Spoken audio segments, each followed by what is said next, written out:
좋은 날입니다. 오늘도 말씀 안에 승리하는 하루 되시기를 기도하겠습니다. 오늘 생명의 산 본문은 예레미야 애가 3장 40절부터 54절입니다. 오늘 본문에서는 회개하고 여호와께로 돌아가자는 권고와 예루살렘이 겪고 있는 고통에 대해 중보자로서 호소하고 있는 모습이 나옵니다. 이 구절들을 통해 하나님께서 무엇을 말씀하시는지 한 절 한 절 살펴보도록 하겠습니다. 40절부터 41절입니다. 우리가 스스로 우리의 행위들을 조사하고 여호와께로 돌아가자.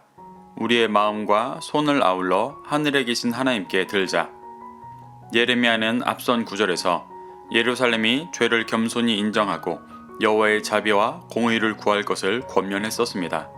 그리고 오늘 본문에서 예루살렘에게 스스로 우리의 행위를 조사하고 여호와께 돌아가자고 권면하고 있습니다. 여기서 조사하다의 원어가 하파스로 찾다, 수색하다, 궁리하다 라는 뜻입니다. 이는 자신의 내면을 깊이 돌아보고 자기 반성을 할 때 쓰이는 단어입니다. 예레미야는 예루살렘이 무너진 것이 자기 죄의 결과인 것을 받아들이지 못하고 오히려 여호와를 원망하기도 하는 예루살렘 백성들을 향해 자신의 내면을 깊이 돌아보고 회개하여 여호와께로 돌아가야 할 것을 말하고 있습니다. 그래서 우리의 마음과 손을 아울러 하늘에 계신 하나님께 들자고 말합니다. 손을 하나님께 드는 모습은 자신을 들여 하나님을 찬양하고 하나님의 은혜를 간구하는 제스처입니다.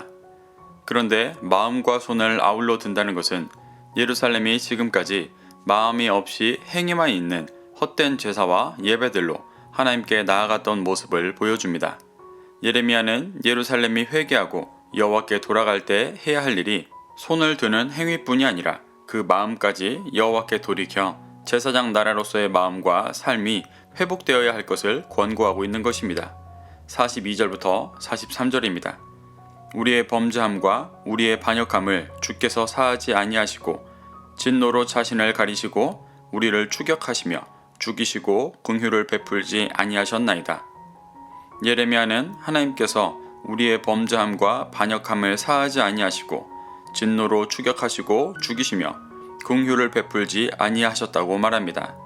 이는 하나님에 대한 원망의 표현이 아니라 회개하지 않는 예루살렘에게 하나님께서 행하시는 일을 말하는 것입니다. 이 내용은 죄를 돌이키지 않기 때문에 벌을 받고 있다는 39절의 고백에서 연결되며 40절부터 41절에서 회개를 권고하고 42절부터 43절에서 회개를 하지 않아 징벌받고 죄사함을 받지 못했던 예루살렘의 현실을 말하며 이제는 죄를 회개할 것을 촉구하고 있는 구절입니다. 44절부터 46절입니다.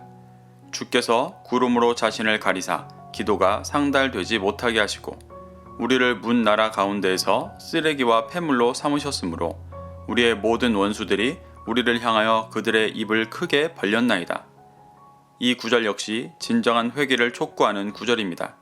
44절에서 주께서 구름으로 자신을 가리사 기도가 상달되지 못하게 하셨다고 말합니다.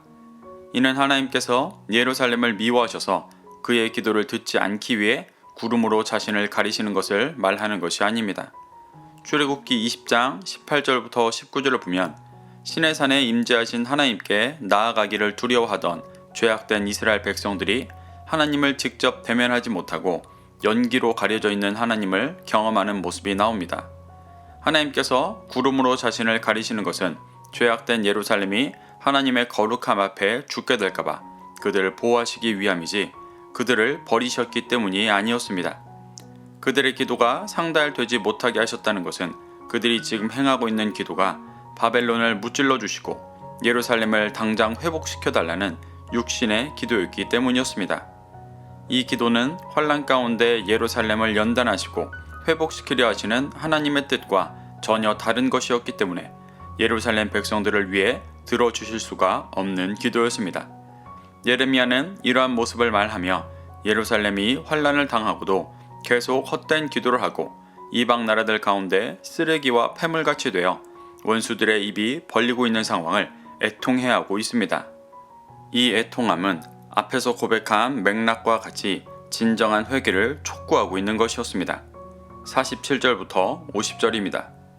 두려움과 함정과 파멸과 멸망이 우리에게 임하였도다. 딸 내 백성의 파멸로 말미암아 내 눈에는 눈물이 시내처럼 흐르도다.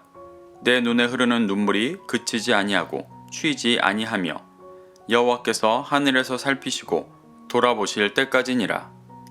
예레미야는 예루살렘에 임한 심판의 참상과 슬픔을 토로합니다. 예루살렘 안에 두려움과 함정과 파멸과 멸망이 임했다고 고백합니다. 내 딸 백성은 예루살렘 백성들을 뜻합니다. 그들의 파멸로 인해 예레미야가 눈물이 시내처럼 흐르며 애통해하고 있는 것을 고백합니다.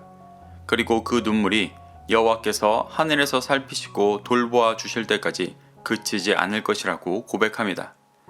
앞선 절에서 예루살렘에게 진정한 회개를 권면하고 예루살렘의 참상을 고백하며 여호와께 이제는 하늘에서 살피시고 돌아봐 달라고 간구하고 있는 것입니다. 51절입니다. 나의 성읍의 모든 여인들을 내 눈으로 보니 내 심령이 상하는도다. 예레미야는 예루살렘의 모든 여자들을 보며 자신의 심령이 상했다고 고백합니다. 여자들은 육신적으로 연약해 전쟁 중에 큰 피해를 보는 자들을 말하기도 하지만 영적으로 여자들은 믿음이 연약하고 미숙한 존재들을 뜻하기도 합니다. 예루살렘 백성의 대부분이 영적인 여자였을 것입니다. 그들이 죄로 인해 고통받고 있는 모습을 보니 내 심령이 상한다고 말합니다. 심령이 상한다에서 심령의 원어는 네페시로 영혼을 뜻합니다. 상하다의 원어는 알랄로 학대하다라는 뜻입니다. 이는 예루살렘의 중보자로서 죄악 가운데 있는 이스라엘이 고통받고 있는 것으로 그의 영혼이 학대받는다 느낄 정도로 괴로워하고 있는 상황을 보여주고 있는 것입니다. 50절에서와 같이 하나님의 돌보아 주심을 간구하고 있는 것입니다. 52절부터 54절입니다. 나의 원수들이 이유 없이 나를 새처럼 사냥하는도다. 그들이 내 생명을 끊으려고 나를 구덩이에 넣고 그 위에 돌을 던지며 물이 내 머리 위로 넘치니 내가 스스로 이르기를 이제는 멸절되었다 하도다. 예레미야는 원수들이 이유 없이 자신을 새처럼 사냥한다고 말합니다. 여기서 나는 문맥상 예레미야 개인이라기보다 예루살렘을 뜻한다고 볼 수 있습니다. 원수들이 예루살렘을 이유 없이 사냥한다는 것은 예루살렘이 하나님께 아무 죄가 없는데 고통당하고 있다는 것을 말하는 것이 아니라 바벨론에게 지은 죄가 없는 것을 말하는 것입니다. 하나님께서 예루살렘을 벌하시는 것은 하나님과의 관계에서 죄를 지었기 때문에 당연한 것이지만 이방 나라들이 이스라엘에게 행하는 폭력은 그들의 죄였습니다. 그렇기 때문에 이방 나라의 죄를 고발하고 있는 것입니다. 이는 그들을 저주하기 위함이라기보다 이방 나라 역시 예루살렘과 같이 죄가 드러나고 회개할 기회를 얻는 시간을 지나야 하기 때문에 간구하고 있는 것입니다. 이것이 어떤 의미인지는 내일 묵상 구절에서 이방 나라들을 고발하며 더 잘 드러나게 됩니다. 예레미야는 이렇게 이방 나라들에게 하나님의 진노 이상으로 부당하게 멸절당하고 있는 상황을 고백하며 여전히 하나님의 긍휼과 선처를 간구하고 있습니다.